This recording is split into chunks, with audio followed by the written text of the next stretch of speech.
Assalamualaikum warahmatullahi wabarakatuh. Ya teman-teman, kembali lagi ke proses pembelajaran secara online.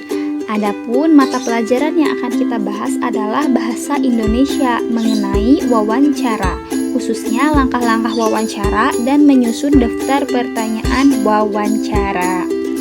Oke, kita mulai. Lagi-lagi, materi wawancara ini sebenarnya adalah materi pengulangan yang pernah dipelajari pada saat kalian di semester 1 ya, khususnya kelas 4 semester 1. Tetapi untuk mengingatnya kembali, materi ini dibahas pada tema sekarang.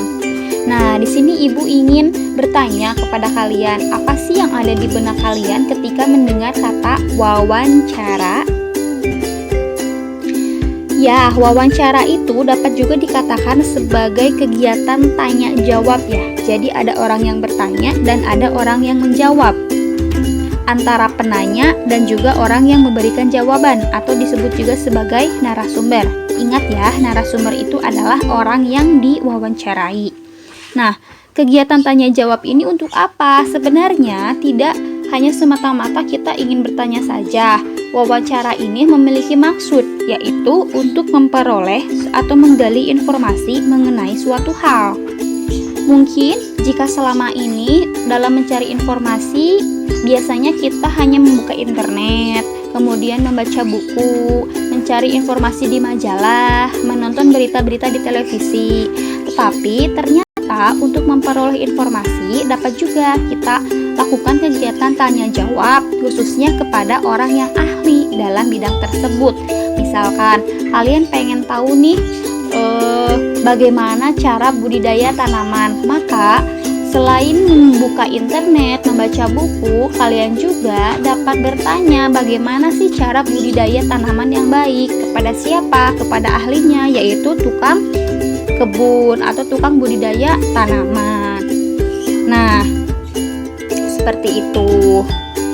Kemudian ada juga langkah-langkah dalam melakukan wawancara.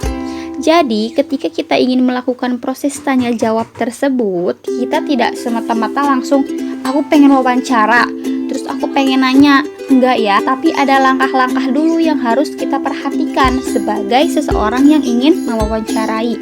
Apa saja sih langkah-langkah tersebut? Oke, yang pertama, ketika melakukan wawancara, kita itu harus fokus kepada hal yang ingin kita tanyakan. Jangan sampai pertanyaan yang kita ajukan itu tidak sesuai atau kita bertanya kepada orang yang bukan ahlinya. Contoh, kita ingin bertanya misalkan seputar perkembangan wabah corona ini ya di Indonesia.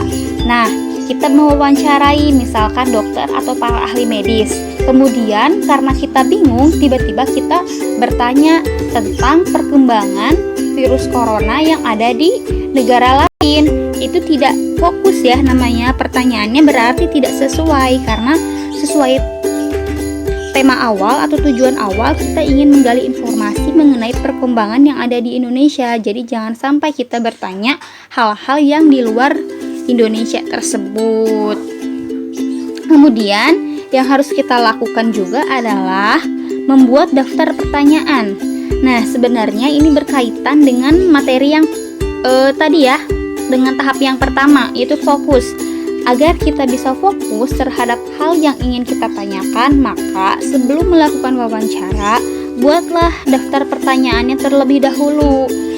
Kan kalau beda ya, kalau kita menyusun pertanyaan dalam keadaan santai, tenang, maka pertanyaan tersebut pasti akan sesuai dan memang mewakilkan itu mengenai apa-apa saja yang ingin kita ketahui. Beda halnya ketika kita bertanya tanpa mempersiapkan terlebih dahulu, pasti pertanyaannya bisa saja melenceng di luar dari topik. Nah, kemudian langkah yang ketiga, kita harus menentukan narasumber. Seperti yang Ibu bahas tadi, bahwasannya proses menggali informasi secara wawancara ini harus sesuai dengan bidangnya, harus dilakukan kepada orang yang memang ahli dalam bidang tersebut. Kalau misalkan kita ingin mengetahui budidaya tanaman hias, maka kita harus bertanya kepada orang yang bekerja atau orang yang memang hobi tentang tanaman hias. Jangan sampai kita malah mewawancarai seorang nelayan. Artinya narasumber kita tidak sesuai dengan topik atau informasi yang ingin kita ketahui. Kenapa harus sesuai? Supaya informasi yang kita peroleh ini informasi yang benar gitu, informasi yang sah dan dapat dipertanggungjawabkan kebenarannya. Seperti itu. Nah, kemudian saat melakukan wawancaranya, kita harus mencatat hal-hal penting seputar jawaban. Jangan sampai kita hanya bertanya, tetapi jawabannya tidak kita catat, percuma. Nanti informasi yang diperoleh bisa saja tidak sesuai, karena kan namanya manusia ya, mungkin kita lupa. Atau mungkin saja informasinya jadi tersampaikannya hanya setengah gitu, tidak utuh. Jadi harus dicatat ya. Dan yang terakhir, buatlah kesimpulan hasil wawancara. Jadi setelah kita melakukan tanya jawab dengan narasumber, kemudian kita catat nih pertanyaan dan jawabannya. Akhirnya kita simpulkan, bisa dalam bentuk paragraf atau dalam bentuk poin-poin juga. Nah, kesimpulan itulah yang disebut sebagai informasi. Begitu, teman-teman. Oke, lanjut ya. Sekarang kita akan bahas mengenai hal-hal yang perlu kita perhatikan saat akan melakukan wawancara. Seperti yang Ibu bahas, bahwa wawancara itu tidak semata-mata hanya ingin tanya terus dia harus jawab. Tapi yang namanya ahli, misalkan kalian apalagi mewawancari seorang pakar, maka kita tidak bisa sembarangan bertanya kepada mereka. Harus ada yang kita perhatikan. Apa saja sih? Yang pertama, kita itu harus memperhatikan sikap kita ya. Jadi ketika mewawancarai orang, gunakanlah bahasa yang baku dan santun. Maksudnya, bahasa baku itu adalah bahasa yang resmi yang diakui di Kamus Besar Bahasa Indonesia. Misalkan, jangan kata apakah Bapak nggak tahu? Jangan kata nggak tahu ya, tapi tidak tahu, seperti itu. Atau misalkan kita menggunakan gimana sih menurut Bapak? Tidak ya, tidak boleh menggunakan kata sih, karena kata sih itu tidak terdapat di Kamus Bahasa Indonesia. Jadi kata-kata yang kita gunakan ketika bertanya, usahakan kata-kata yang memang resmi. Kemudian bukan bahasa sehari-hari seperti kita berbicara dengan teman. Ya, dan bahasa yang harus digunakan adalah bahasa yang santun, sopan ya. Apalagi jangan sampai kita wawancara menggunakan bahasa daerah, karena tidak semua orang mengetahui bahasa daerah kita. Nah, kemudian yang harus diperhatikan juga adalah kita harus menggunakan pertanyaan yang singkat dan mudah dipahami. Jangan sampai pertanyaan itu terlalu panjang, berbelit-belit, padahal kita cuma pengen nanya apa gitu. Oke lah kalau misalkan pertanyaan yang dibuat seperti soal-soal yang sering disajikan. Misalkan disajikan dulu cerita, uraian, kemudian ditanyakan. Kalau di soal itu sah-sah aja ya, tapi ketika kita bertanya secara langsung kepada orang lain, usahakan pertanyaan itu adalah pertanyaan yang memang benar-benar singkat tapi dapat dipahami gitu oleh si narasumbernya. Dan yang terakhir yang harus kita perhatikan juga adalah tidak menyela pembicaraan. Usahakan ketika kita bertanya dan si narasumber menjawab, jangan pernah kita memotong pembicaraan mereka. Misalkan, tapi Pak, menurut saya gini Pak, enggak ya. Jadi usahakan si narasumbernya itu selesai dulu berbicara, jadi selesai menjawab pertanyaan yang kita ajukan. Terus wawancara juga harus dilakukan pada narasumber yang ahli, oke? Nah, yang kemudian ini Ibu akan bahas sedikit mengenai tugas wartawan. Apa sih wartawan? Jika kalian pernah baca berita, baik di koran, kemudian di televisi, itu sebenarnya adalah informasi yang diambil oleh wartawan.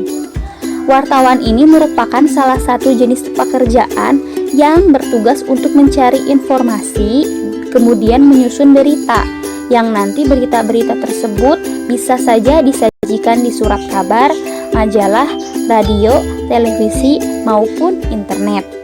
Nah, wartawan juga disebut sebagai juru warta.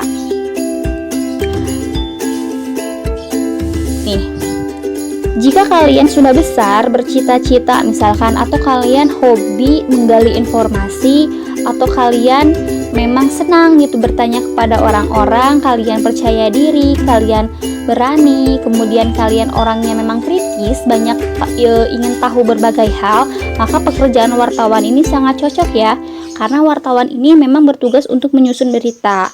Tetapi dalam berita yang disusun, usahakan bukan berita yang dilebih-lebihkan, apalagi berita bohong. Nah, dan kebanyakan kasus-kasus yang sekarang dialami itu seringkali ya ada berita-berita hoax atau berita-berita hoax ya, yang kebenarannya itu tidak nyata itu. Nah, usahakan ketika kalian nanti suatu hari ingin menjadi wartawan, kalian harus menjadi wartawan yang jujur, yang menyajikan informasi apa adanya. Jangan dilebih-lebihkan hanya karena ingin menjadi berita yang trending topik ya. Karena ada janji atau misalkan ada aturan undang-undangnya dalam penyusunan berita oleh wartawan. Nah, kemudian biasanya seorang wartawan ini selalu ditemani oleh juru kamera. Khususnya kalau kalian pernah lihat berita-berita di TV, suka banyak tuh ya mik-mik yang nyorot si artis atau nyorot para politik. Kemudian pasti ada seorang yang bertugas sebagai kameramen di belakang wartawan tersebut. Atau kalian juga pernah lihat mungkin di tahun-tahun sebelumnya ada siaran liputan mudik. Ada kan seseorang yang menyampaikan keadaan di jalan raya. Nah, pasti si seseorang itu kan disebut sebagai wartawan. Dan ada juga orang yang bertugas di belakang kamera yang mengambil gambar si wartawan tersebut saat sedang meliput suatu tempat atau suatu kejadian. Nah, kemudian si wartawan ini biasanya membawa alat perekam. Yang namanya wawancara, kalau misalkan tidak sempat kan ya mencatatkan, beda ya kalau misalkan apalagi beritanya adalah yang diburu adalah orang-orang yang misalkan penting, orang-orang yang waktunya itu tidak banyak, jadi kan akan sangat lama ya ketika kita harus nyatat gitu, nulis tangan. Maka biasanya si wartawan itu menggunakan alat perekam dan juga alat pengeras suara supaya pertanyaan atau jawaban yang disajikan oleh narasumber itu bisa kita cerna dengan baik gitu, dia berbicara seperti apa. Nah, kemudian wartawan juga dalam melakukan wawancara itu tidak semata-mata langsung wawancara, pasti dia juga ada tahap-tahap yang sebenarnya dilakukan oleh seorang wartawan. Nah, apa saja sih kira-kira tahapan yang dilakukan wartawan saat melakukan wawancara? Nah, pertanyaan ini akan Ibu jadikan tugas untuk kalian mencari hal-hal apa saja yang harus dilakukan seorang wartawan ketika melakukan wawancara, baik sebelum wawancara, saat wawancara, dan setelah wawancara. Lebih lanjut, tugasnya akan disampaikan via WhatsApp. Terima kasih, semoga bermanfaat. Wassalamualaikum warahmatullahi wabarakatuh.